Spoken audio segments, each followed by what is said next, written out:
Kryeministri i Shqipërisë Edi Rama ka ngritur alarmin për ndikimin e disinformimit të demokracisë moderne gjatë pjesëmarrjes së tij në konferencën vjetore të vendeve të Europës Lindore të mbajtur në Berlin. Në fjalën e tij, kreu i qeverisë shqiptare vlerësoi se kërcënimet e së ardhmes ndaj sigurisë mund të mos kenë formën tradicionale të konflikteve ushtarake, por të sulmeve ndaj të së vërtetës dhe institucioneve demokratike, duke u referuar debatit të krijuar rreth një projekti zhvillimor në Bregdetin shqiptar. Rama argumentoi se në epokën digjitale, informacioni i pa verifikuar përhapet me shpejtësi më të madhe se sa faktet. Një propozim për zhvillimin turistik në Bregdetin e Shqipërisë u bë befas qendra e një stuhie digjitale ndërkombëtare. Katastrofa mjedisore u paraqit si fakt i promovuar. Korrupsioni u shpalli vërtetuar përpara se të ekzistonte ndonjë provë. Teoritë konspirative u shumëfishuan orë pas ore. Pretendimet u bën titujt u bën të vërtetat u bën dogma dhe kështu që kërkonte prova të trajtohej si dyshuar. E përmend këtë jo sepse vetë projekti ka rëndësi për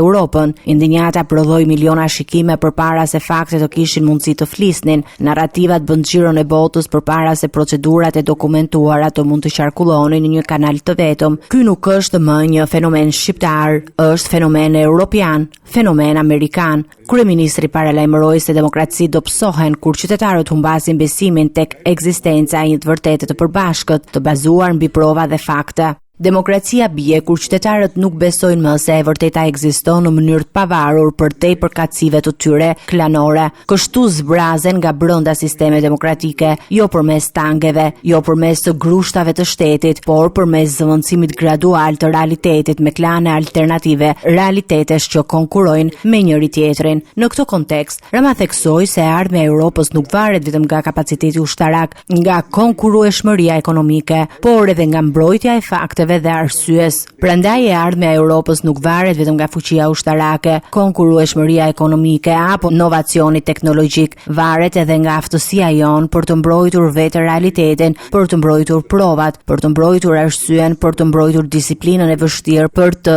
pazëvendësueshme të fakteve. Duke u ndalur te procesi i zgjerimit Bashkimit Evropian, Rama ritheksoi mbështetjen e tij për integrimin gradual të vendeve të Ballkanit Perëndimor, por paralajmëroi se ky proces nuk mund të kthehet në një pritje të pafundme. Sipas tij, nëse ribashkimi i Europës konsiderohet një domosdoshmëri strategjike, atëherë vendet e Ballkanit Perëndimor nuk mund të mbeten peng i dallimeve politike apo hezitimeve të disa shteteve anëtare.